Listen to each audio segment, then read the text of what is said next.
for joining. I'm Amy with Domus Analytics, and we're here today to do training for the market statistics dashboards provided to you as a member benefit through Maine listings. Now, you should be seeing on the screen the Market Stats member portal. This is going to be the entry point into the dashboards. I apologize, I don't have a screenshot of what your icon to get here looks like, but it should be on the MLS, and it's probably three little house looking things that say Domus Analytics right there next to it. So once you click on that, it'll open up this portal for you. Now, Domus Analytics is a collection of dashboards.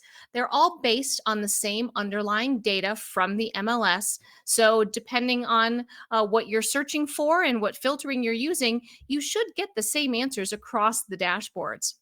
Now, we're going to be going through them today from the simplest right here on the left-hand side at the market infographic, all the way to the most complex dashboard, which is our pricing insights dashboard.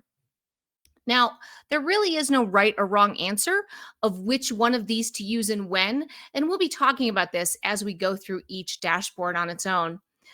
So first off, we're starting at the market infographic. Now you can see in the text, there's a hyperlink to each one of these, but you can also click right on the logo, and that's going to open up the dashboard for you. So the market infographic is the simplest. It's got the smallest amount of information. It's very visual, as you can see here. And I have to say, you guys have my favorite dashboard of any of our clients across the country because it is just beautiful here with the pencil drawing of Portland there in the background. That was a local artist that authorized that use for you guys, by the way. So super cool to see this one all the time. But anyway, you can see we are looking at the infographic for September of 23. And you'll notice right next to that, there's an upside down triangle. Now, anytime you see this, it means it is a filter that you can interact on. So if I click on this, I can see there are many other months to choose from, and you can just scroll down through here and make a change if you want, but I'm going to leave it on September for now.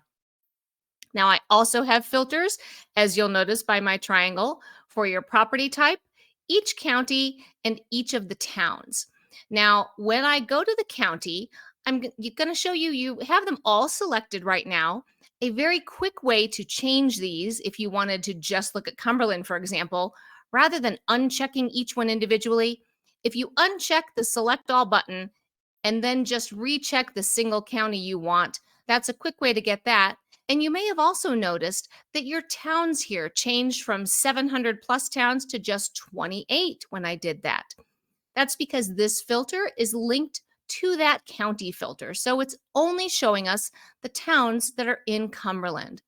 Now, one thing to keep in mind across the dashboards is that this is based on your data. So if, for example, one of these towns is not actually in Cumberland, and you can scroll through the list and see, that's because there is at least one listing in the set of data we're looking at that has that town listed that it is in Cumberland. So it's a minor issue. We see it occasionally, and once those listings get corrected, we do get those data updates. So if you wanted to go through and double check any of those, it's certainly easy to fix on your side. Now, another thing you'll notice here, just to the side of that filter, is that you have a compare to same month prior year with a toggle switch, and you can change that to the prior month if you prefer. Now, we default to prior year, so what that means is that for each of these metrics here, the percentage comparison that you see is right now compared to the same month of the prior year. And down below, it actually calls out the exact comparison for you. So it's showing you, we're looking at September of 22 to September of 23. And with one little click of the toggle there, you can switch that, and now your percentages are looking at the prior month or month over month comparison. So whatever you're trying to do, you've got all that available for you here. Now, all of our dashboards, though they are online, were made to be printed. And you can see down in the corner here, there is a little print button that when you click on that, that's going to open up the printer that is associated to this particular browser. So since I'm looking in Chrome, or sorry, not Chrome, in Firefox today, this is the Firefox printing menu. So it will show me that. I've got it set on PDF, but I can choose any printer that I have here, and then you can adjust your settings as needed. Now, unfortunately, if you are a Mac user, Safari does not listen as well to our instructions on sizing as some of the other browsers do. So you will have to adjust those scale settings a little bit so it fits in one page. It's a Safari bug, and we keep waiting for it to be fixed, but I'm not holding my breath at this point in time, sadly, because I love Macs as well. So if you are using that, just keep that in mind. Now, that is really all there is to the infographic dashboard. It is considered one of our public dashboards, so you can embed this in your own website, and we will get to that in a few moments. So going back to the member portal, I'm just going to move directly next to that infographic to our market review dashboard. Now, market review is actually my favorite dashboard. We often call it the market on a page because it has so much information all on a single page. And you can see there's more information here. I have more metrics down the side than I did on the infographic. We've added the month supply of inventory, for example. And this one, I have the ability to look at that month over month comparison and that year over year comparison. Now that's all the way over on the left-hand side. So this is meant to be read like a book from left to right. So I see that longest ago time period. I am 10.3% up from that now. And as I move over the line in the middle here, it's going to show me what the value is for this particular metric for each month. So you can see what's going on. And then it ends at that month over month comparison. So I can see I'm up 1.6% from the prior month of August. And right on there, we can see we're looking at September. And if you're looking closely, you'll notice I do have that triangle on here as well, because I can change this one and go back in time if I need. So that'll show me what's been happening now for August. Now, the reason I love this dashboard is not just because it has all the information on here, but we use a fun visual cue here. So if you draw your attention to the dashed horizontal line on each of the spark lines, that represents the value of the metric month you're looking at here over on the side. So let me bump back to September for a moment. I can look at this, and let's go down to inventory, and without even moving my mouse over that line there, I can see that I am at the highest point of inventory than I have been in the last 13 months, because that horizontal line is at the top of that and the bar goes all the way underneath.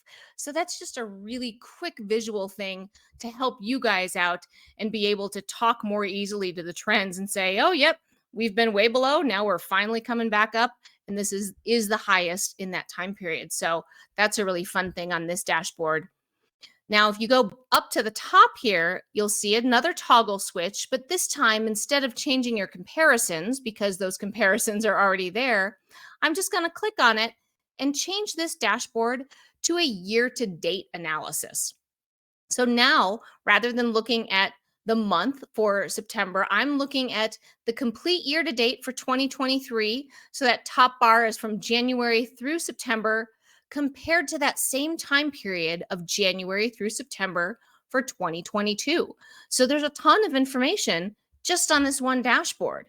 Now, we did blank out the inventory and the month supply down here at the bottom because those are, as the name suggests, a month metric with month supply. So that doesn't really make sense to put here for yearly. So we put it out there for you and blanked it.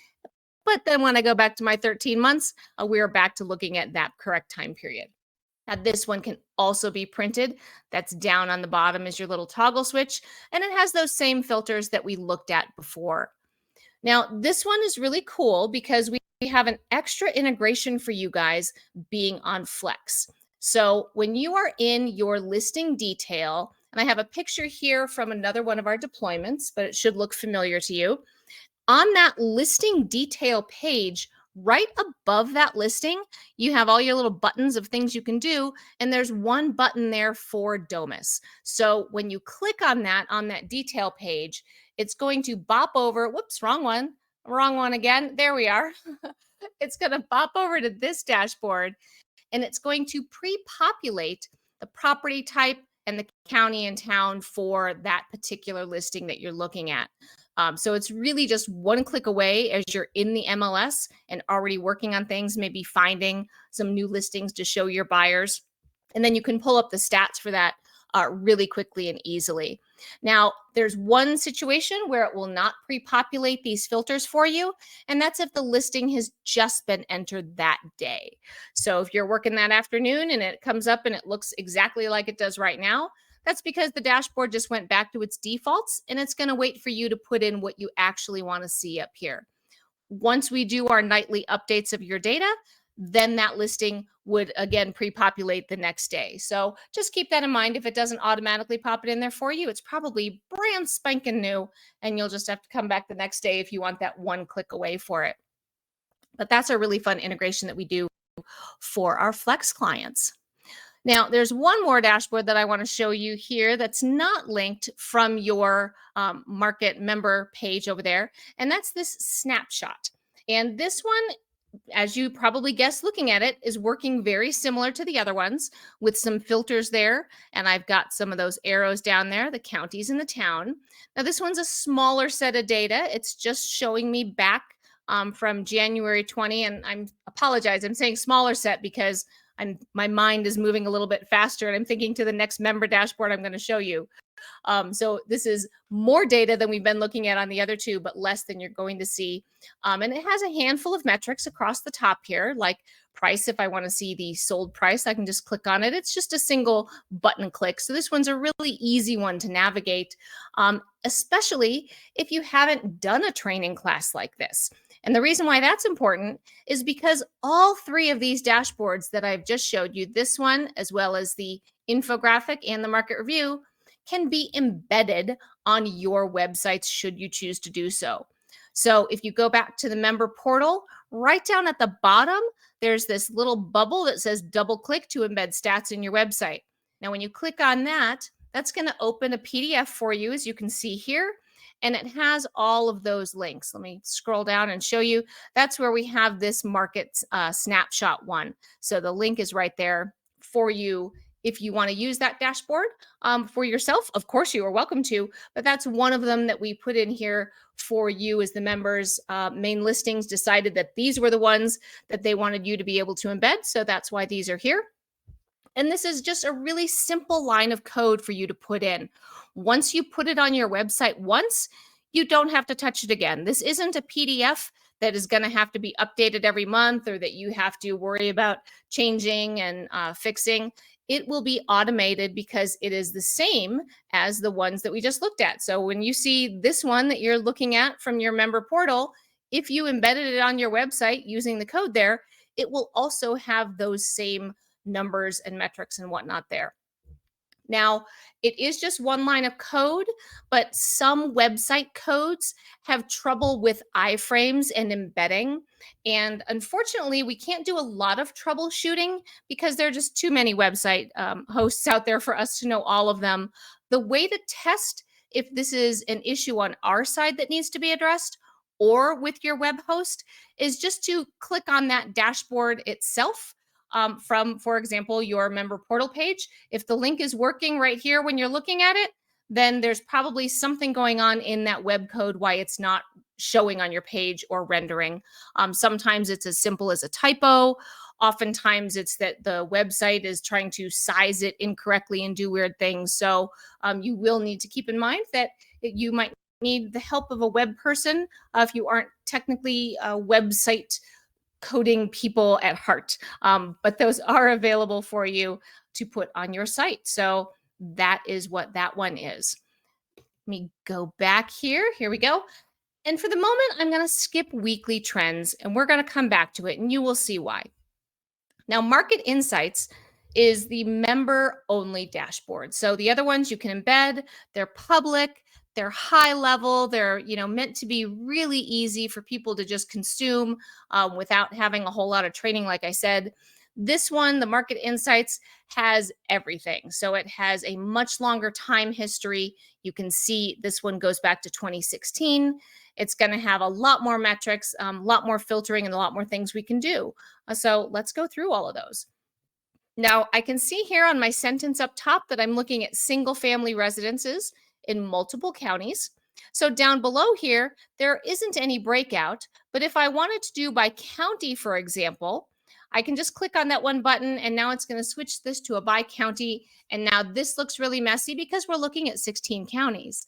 But I do like to show this because it's a really quick visual way to get a couple of answers that you might be wondering or your client might be wondering. So if somebody is moving to Maine and they're like, well, I only have, a certain budget. Where's the cheapest place I can go to live?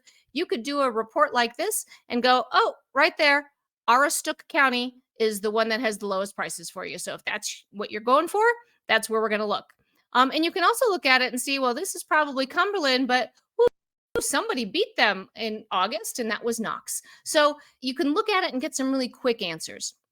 Now, when you want to go and do some more filtering on this, look up to the top here in the right, and that toggle switch that we've seen before is here, but this one is for show filters. So I'm going to click on that, and now I've got my property types, the counties and towns, and then we have some additional filters for waterfront, price range, area, square footage, and area of your acres. Excuse me. So you can come through here to the county, and we can say, hey, let's unselect all of these and just grab the top ones here. And now when I hide my filter panel, now it's a much prettier chart to look at. And I'm comparing my 3 counties of interest to my client. This is also meant to show you that there is not a limit to the number of comparisons you can do. I know some other products limit things to, well, if you want to do 2 property types, you can only do 2 counties. And there's a lot of little rules and restrictions there. We don't have that. So you are welcome to search by anything you want here. And you can throw them all in if that's what you desire. So let's click off that and let's just focus on Cumberland to just make it a little simpler and hide my filter panel. Now, on the other dashboards, the metrics themselves have been all visible, and this time we put it behind one of those filters, as you can see that triangle again. And when you click on that, that'll show you your complete list. And you've got a scroll bar here down on the side, so don't think that it's only those, handful that you see there on the top. You do have a bunch more down here, and you can either use your mouse or the up and down arrows on your keyboard. Both of them will work. There's a bunch of different metrics here. So I can switch to, sorry, my finger slipped there, switch over to closed sales, for example. And now I'm looking at the closed sales for a single family in Cumberland. And you can see here, the month of September, it's showing me was 269 sales. And then I got 2 comparisons. It's going to show me the prior period.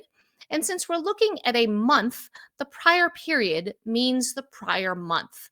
And it's also going to show me that same period of the prior year, which means the same month of September, but for 2022. So depending on what you're looking at, this is going to change. Now, maybe you need to do a larger analysis, especially if you're working with smaller data sets, for example. You can change this from a month to a quarter analysis by clicking the button below that metric box. And now that switched to our Q3 report for Cumberland in single family, and I can see my prior period now refers to the prior quarter, or Q2 of 23, and my prior period of the or prior year same period is going to be Q3 still, but 2022. So these are really just relative to whatever time period you're looking at. Now, when I click the by year button, this one gives you a couple of additional choices. By default, you're going to see the year to date, or from January through September, as it shows you in the box here.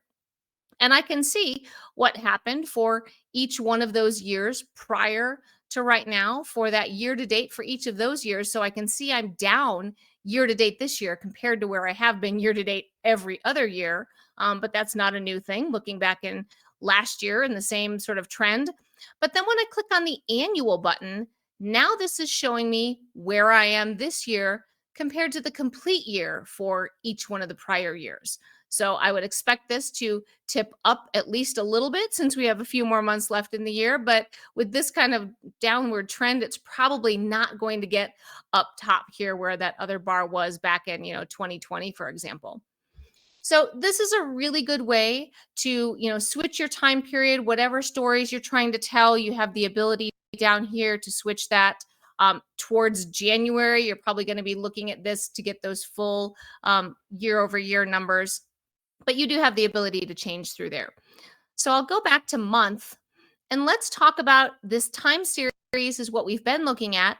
I have a button up here called price distribution.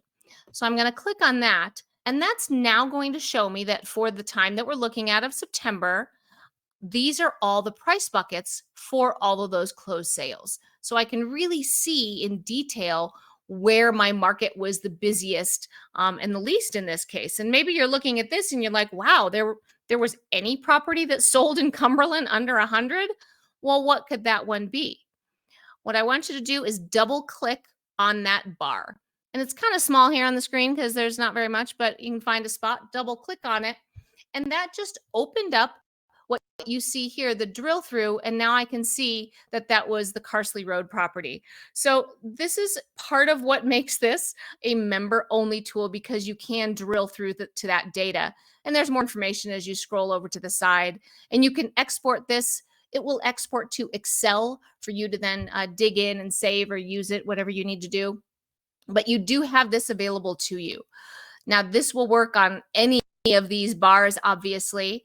It also works on any of these numbers over here. If I click on the actual number, not the percentage won't do anything, but you can double click on that and it'll open up for you. And it's kind of a quick double click. So if you don't get it on the first time, just adjust your speed a little bit. You can even make that a little bigger to see it better. But you do have that there for you.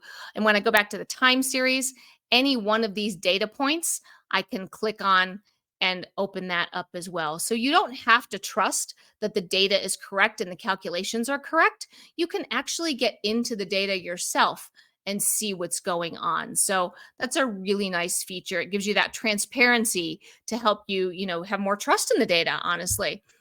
So that's there for you.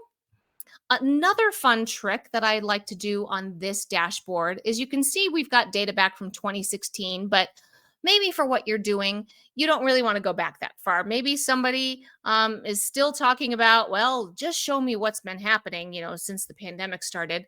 So you want to go back and say, great, let's start at the beginning of 2020. So I have found it on my mouse here on my map where 2020 is. And what you're going to do is you're going to click down on your mouse. And in my case, I'm going to click and I'm going to hold my left mouse button. And now I'm going to drag it across the screen. And when I let go, it zooms in to show me just that time period that I was looking at. So now it's a little bit easier to hover over and move and see the distinctions of each month over month and what happened. And then I can also not have to focus on other time periods that I didn't want to show, for example. And when you're done with this, way up at the top, there's a tiny little magnifying glass. It looks just like when you're working on a map and going somewhere for directions, you can zoom in and zoom out. That's the same magnifying glass there. So you can just click on that guy and it'll reset it for you. And that works on any point. You can start, in the middle and zoom into the middle. You don't have to do end to end. So whatever works for you, that's there. It does have a minimum. I believe it's 6 data points. So if you tried to just zoom in, we'll try this on from June to right now. Yep. So I picked June. It actually went back to April because it does have a minimum. You can't really draw a chart with only, 3 or 4 data points. That doesn't really have a lot of value. So that one's super fun. I'm going to go back to no breakout here and add in some more data for us. So let's open up this filter panel and bring back the rest of our counties. We do have waterfront there as an option for you. That one's pretty simple because it works like all of these other ones do with the check boxes. But let's talk about these filters down here. The slider filters is what we call them. Now you can see they all have a bottom, which is 0, obviously. And they have a top number on each of these, but this is not the limit. So don't worry about, oh no, you can't do analysis or filter, beyond 1 million. The data is still in there. And that's why we have this little plus mark. So that's meant to remind you that this would be 1 million plus if you are using the filter at this end. So let's drag this across and I'll show you what I mean. So I just grabbed my bar there, the handlebar with my mouse, and dragged it. And now what I'm telling the dashboard is show me the closed sales for single family in multiple counties. So basically the entire state $1 million and more. And when I hide my filter panel, I can see there were 105 in the state. So that really spiked up during that time period in 2020 and has kind of stayed up there. And you can drill in and see what those were if you want. But compared to the overall number of sales in the state, we tried to make these top ends be a very small percentage. So you're not going to be up there in that top range a lot. But if you need it, you need it. And it's definitely there for you. So that's something I wanted to make sure to show you. Now, once you're done with the analysis up there, it may be kind of hard to see on the video, but I'm trying to drag that handlebar down and it's not doing anything. That's because the system is saying, I don't know which handle you want, so I'm not going to do anything. So all you need to do to get out of that is just place your cursor anywhere on the bar and click on it. And then it's going to bring the bottom handle down for you because now it knows what you want to do. And then you can grab it and you can drag things around again. So it's really easy to do the top or the bottom or anywhere in the middle, depending on your story. So now that we're dragging down, let's do the opposite of what we just did and bring our price range down to 300. Now let's hide this and I'm going to go over to my active inventory because this is a great metric to use. Let's say you're working with a first-time home buyer and they have said, hey, I'm looking for a home here. I want to live in Cumberland and I really only have 300 to spend. What have you got for me? You're going to go in here and say, well, if you were shopping several years ago, even back just before the pandemic, you had a couple of hundred options for homes in that price range, but now you've got 28 in the entire county. So that's a story that the stats are going to help you tell, right? Those buyers aren't going to be able to get mad at you because you're not showing them homes and they really are wanting to spend that 300. It's burning a hole in their pocket. But you're saying, hey, there really isn't a lot available for you. And look, the stats are showing us that's true. So this is a great way to use the stats to deliver the message that you're trying to deliver for your clients. I actually really love using this for analysis like that with those kinds of buyers. And just like the other dashboards, you can print this as well. So if you're doing this analysis on your own, maybe, and you're going to go to see your buyer, you can print it out with your print button. We put it up top here in this one to make it a little bit easier for you to get to, and then bring it to them.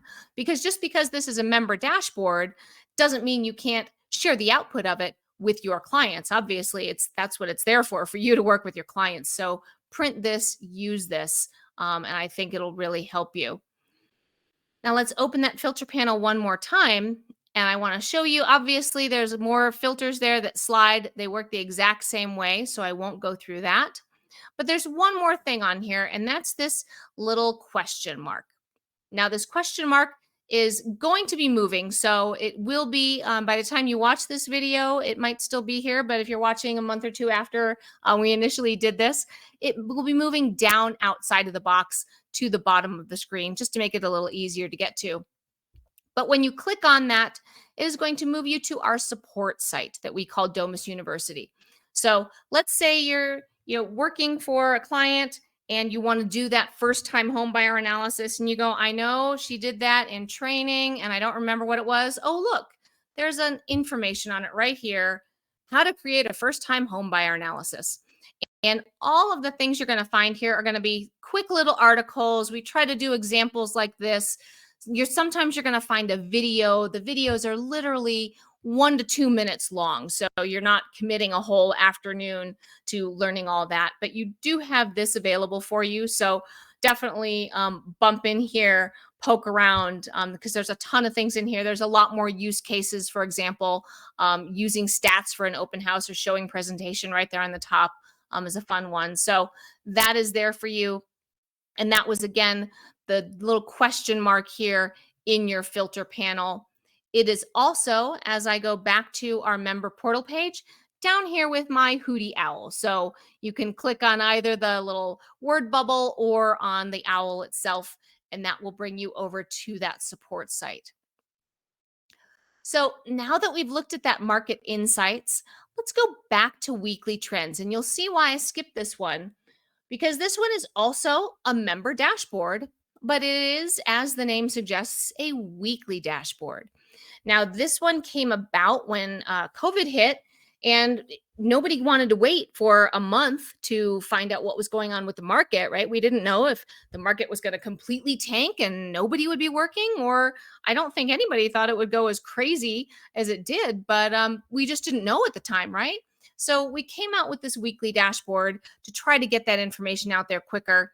And what we found was that agents were using it more frequently, not just because of COVID, but because it was really helpful when you were actively working with clients, because your clients are pretty anxious all the time, right? It doesn't take a pandemic to have an anxious seller like, hey, what's going on with my house? Have you had any offers? Is the market doing good? Should we raise the price? Should we lower the price? Like, you know how sellers be. So this dashboard has really become popular, and we kept it around and made it part of the standard product. So in this case, you've got that slightly more than a year on here, but it goes week by week. I've got my dashed line, just like in my favorite market review dashboard, that shows me where we are right now and has that line across so I can see where I've been week over week compared to where we are. And then I also have a couple of comparisons from the prior week and that same week of the prior year. And you guys also still have those same filters. The panel is in the exact same spot as it is on Market Insights. It has the same filters. The metric list is in the same spot. It has the same metrics. So it's all very similar. The question we get asked is, why isn't it in the same dashboard? And the answer is, dates are hard. We would love it to be in the same one as well. But for right now, it's a lot simpler to do it this way, because it doesn't like to play nice when it's shoved in there with months, because 4 weeks in a month is not exactly how the calendar was made, unfortunately. So that's why it is a separate dashboard, but hopefully you will find it useful. And this one is updated. Actually, it's available right on every Sunday. So the week is from Saturday to Sunday. And while I'm on the subject, I just want to say again, in case I didn't before, we do nightly updates on the data. So even though this is only showing you through the full week ending, or on the Market Insights through the full month of September, we are getting those data updates nightly. So in case you didn't get something in when it closed on, call it September 28th, and you didn't put it in until October 20th, well, on October 21st, it'll be showing up on the stats, and we'll change those numbers in September. We don't see a lot of that. Your data is pretty good and it settles down fairly quickly compared to some of our other clients, but it will change over time.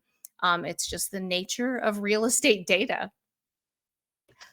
So going back to the member portal, we are now at our pricing insights dashboard. And this one, if Ed were here today, he would tell you this is his favorite dashboard, because this one is actually a departure from the aggregations and the stats we've been looking at. Now you can see this one doesn't have any kind of chart on it right away. It's the only one that we make you make some choices before we show you some data. So I'm defaulted here to single family. I'm going to click on Cumberland, and let's just go down and pick on, how about Portland? I bet you knew I was going to pick that, right? So I have told the system, show me single family homes in Portland. I want to see active, closed, and pending. And I'm looking at the last month to date right now. And I'm just going to bop down my price range filter just to get rid of some of those outliers and make the chart here easier to show you and explain. And then I'm going to hide my filters. So what are we looking at? Well, you can see I've got a couple of lines on here, those black bars bisecting the chart into 4 quadrants. Across the horizontal axis, this is my dollar per square foot. And you can see here it's $361. And on the vertical axis, that black line is my median sales price. And that one is $550,000. Now, this is both defined by that sold price. So median sold price and median sold price per square foot. And the intersection of these guys is going to be the median of this particular market. Now, this chart is bisected into those quadrants, so let's talk about those. We'll start down at the bottom left. This is showing my low-priced value listings. These are both lower in overall price and lower in dollar per square foot. So these are going to be maybe older houses, maybe smaller houses, maybe they're fixer-uppers. This is a great place for your first-time home buyers, for investors who are looking for a home that can really have some growth potential, or maybe for a flipper who wants to, put in a little bit and then get out early. Right to the right of that one is my high priced value listings. So these ones are still lower in dollar per square foot, but they're higher in price overall. So maybe they're, a bigger house that is, more expensive because it's bigger, but it needs a little bit of updating. Maybe the counters haven't been, updated to a nice granite yet or something. Now, over on the left on the top, these are my low price luxury listings. And we're defining luxury by that dollar per square foot. So these are higher in dollar per square foot than the median for this market, but they are still lower than the median in terms of price. So these ones may have been updated recently and they might have those granite countertops or a little bit of landscaping done, but maybe it's still an older house, which is why it's selling for less. And then finally, we've got our high priced luxury listings up in the top right quadrant. Now, these are going to be both higher in dollar per square foot and in total price than the rest of the market. So when I'm looking at homes up here, they really should be move-in ready. You don't want to send somebody off into one of these homes and then be like, oh, and by the way, you need to completely landscape and they didn't finish putting in the closets for you yet, and one of the rooms wasn't done. That shouldn't be up in this quadrant. These are the ones that people want to move in and live in them. Now, any of these points here, unlike the other charts, which were all aggregations, every one of these is a particular listing. And when I click on one of them, you can see it appears down below. So if I want to see who this one is up at the top, that's the highest dollar per square foot in the whole market, I can see down below, well, that's Fisherman's Cove. So you can click around here. They are coded both by color and by shape for those statuses. So that's what that's all about. Now, how do you use this dashboard? I'm glad you asked. Let's say you are working with a seller and the seller's like, okay, well, I can't decide, what I want to sell the house for. So I really need some help here. And maybe this house is it's a little bit bigger. So why don't we call the house here up in the top, my total square feet? Why don't we call that house 1,950 square feet? And this guy says, you know what, I think I can sell my house for about 750. So what would that look like? And now when I did that, my blue bars popped up a little bit, and I'm actually going to change my square foot so you can see it a little bit easier for this example. Let's put him down to 18. There we go. So my blue bar came up. So those blue bars are showing me where that particular listing that we're talking about would fit. So right in that cross section of the blue lines, kind of right next to this other guy right here, this pending one, that's where our hypothetical listing would go in relation to the rest of the market. Because that's how your buyers are looking at the market. They're always out there saying, well, would I rather have this house or that house? And do I want this size or that size? It's always a comparison. So this is the visualization of that comparison for the data side, right? And you can say, all right, Mr. Seller, if you think you can sell your house for that, let's look at somebody who's right in that space right now, and that's Clifton Street. So is your house as nice as Clifton Street? Is it nicer? Is it not quite as nice? Where do you see you in relation to that one? Because you can then take that information and adjust that house price before you go to market and say, well, actually, I am like way nicer than Clifton, so I think I need to ask more than 750. Or if they're like, oh, Clifton is my dream house, I can't compare with them, then you know that they're going out too high. So this is a tool for you to help get to those answers sooner rather than later. And it's great to use with your buyers too. You can do one of these with every single home you're showing your buyer. So you can show them, hey, you're looking at this one house that's up over here in this quadrant, but you said you're looking for an investment property. Well, maybe we really should be looking down below at one of the homes right here. So there's a lot of different ways to use this dashboard. It actually came out of working with an agent in Boston where they had lots of little neighborhoods. And he said, I'm trying to price this condo and there have been like 3 sales in the last year. So I have no idea what to do. There's just not enough data for me. So we were able to put this together and say, let us help, and then it became part of the product. It's really fun. It's a little bit harder to get used to and use than the other dashboards, but once you do, it's really the favorite of a lot of people. Honestly, I see this one at open houses a lot around town.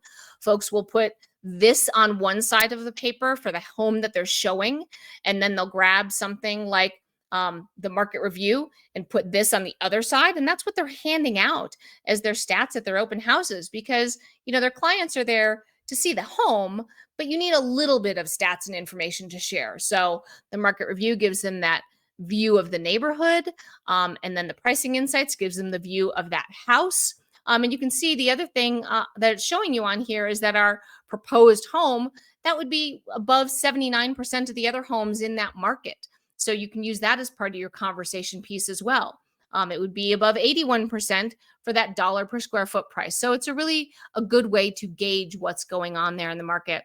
And if you want to go back and add in, some expired or withdrawn listings and see more there, then you can totally do that as well. Now, you also have one more thing on this. I didn't show it to you before, but if you wanted to get this entire list of all of the dots of the whole market that you see on this page, this is where you get to it. It's from the selected listings, and that opens up our drill through, just like in the other dashboards, that you can then export and keep and say, hey, these are all the homes that I compared yours to and showed you. And this isn't meant to replace your CMAs or your AVMs or anything. It very much works in conjunction with those. It's one of the many tools in your arsenal to help you do your job. So whatever you're trying to get to, hopefully you can find that in one of the dashboards that we've looked at here. Now, a couple of other things I usually like to mention, and I'll go back to the weekly trends and use that as a good example. So I'm going to switch here and let's talk about closed sales. And I'm going to get this down really, really small if I can, in terms of what we're looking at to illustrate the point. That looks pretty good. So weekly trends, I'm now looking at for Androscoggin and Auburn for a single family. And I can see there were only 6 sales last week. Now, with stats, one thing to keep in mind is that even though you have all of those filters there available, when you filter down to too small of an area, the stats really become less relevant, right? The median of 3 listings isn't economic in any way. It's just the midpoint of those listings. It's that middle number. But what you really want to do with stats is try to include as much data as you can. So just keep that in mind as you're looking here. This is actually the exact reason why I don't like polygon maps and why we don't have them, because polygoning is fantastic for search, especially if people know exactly where they want to live, down to these 3 streets in this one neighborhood, then that's fantastic. But it's not great for stats because it tends to narrow down too small. So what you would do is you go in here and say, well, I really need, a bigger set of data in here. So for example, if Durham and Abbott were really close to there, and I can see underneath there, it's already showing me I've only got 7. It's not quite enough data to make a good analysis. So just try to keep as much data in there as you can as you're doing the stats, because it will have more relevance when you can include more. So that's what that one is. Back on market insights real quick, there are a couple of spots, and I will show you one where the sales price, if you wanted to come here and say sales price and you're going to go to price distribution, it's going to pop up and say, no, you don't want to go over there, because sales price by price distribution is kind of a silly metric. So we just don't do it. So we're trying to sort of push you away from the things that don't really matter and aren't going to help you by doing little things like that. So occasionally you will see that, and don't worry about it. You can just move on, go back to your time series, and now you have a chart that you can actually use and share. Excuse me. I've been talking a lot here. So that's where we are on that one. There's a lot of fun metrics on here, so take your time going through. What I really love, for example, is percent cash sales. That's a fun one, because you can see what happened. right now we're going back up again in your market, which is really interesting. A lot of markets are coming down in their percent of cash sales right now. So there's just a ton of things you can do in here. And if you ever get to a point where something looks really weird, maybe might, as I changed this, you sort of saw it showed a really big number here, and it took a moment to clear on to the correct number as it was doing its calculations on the back end. If that really big number had gotten stuck there, for example, that might be something. Or maybe you get like an exclamation point on one of these that doesn't show you the percentage. If you ever get something that looks weird, you'll know it when you see it. All you need to do is refresh your browser, because these are browser-based tools, and it'll just go out and refresh the data and start over again. So you cannot break anything. This is all read only in the system. It does not write back to your MLS or anything like that. So definitely go through and just beat it up to get all the answers that you want, because there is definitely a lot in here. Percent closed above list price is another fun one. You guys are still pretty high in relation to a lot of the rest of the country. I think one of my markets in California hit at about 78% percent closed above list a year or so ago. So that was pretty crazy. But you guys have kind of been consistently high for a while. So that definitely is a little bit out of the norm from everyone else. It's kind of fun to see that. So with that, we are at the end of our training session. I'd like to thank you for your time. As you are using the dashboards, keep in mind, like I said, there's really no wrong answer on which one to use. We have all of them for you. They're all based on the same data, and you're going to need to decide what your needs are when you're choosing which one to use. Maybe you want to put this one on your website because it does give a little bit longer time period that you want to share with your clients. Maybe it's the infographic because it's so beautiful. In fact, maybe you just want to use the infographic all the time because that gives you enough that you need to go and do your job, and you're not really a data person, and that's okay too. The whole point was that we wanted everybody to find something that they are comfortable using and that helps them. And ideally, you'd all, start loving data like I do, but I won't make that a hard requirement, I promise. As you are using the dashboards, if there are things that you would love to see that would help you, we'd love to get that feedback. So let your MLS people know, hey, we'd love it if the dashboard had zip code on it as a filter, for example. Basically, anything that's in the MLS that's represented well, we could bring forward into the dashboard. So we would just need to know that that's a requirement, and we can work with the MLS on any of those. So keep that in mind. If the tool isn't working for you, we want to make it work. We want it to be useful and valuable. So we definitely love hearing from our users. I would say at least 30% of the things you saw today were put into our product because users requested them and said, hey, this would help, that would help, here's some ideas. We are always working on filtering things back in that way for you. So thank you again for your time. We really appreciate it, and hope you have a great rest of your day, and happy statisticking. Thanks, everyone. Bye-bye.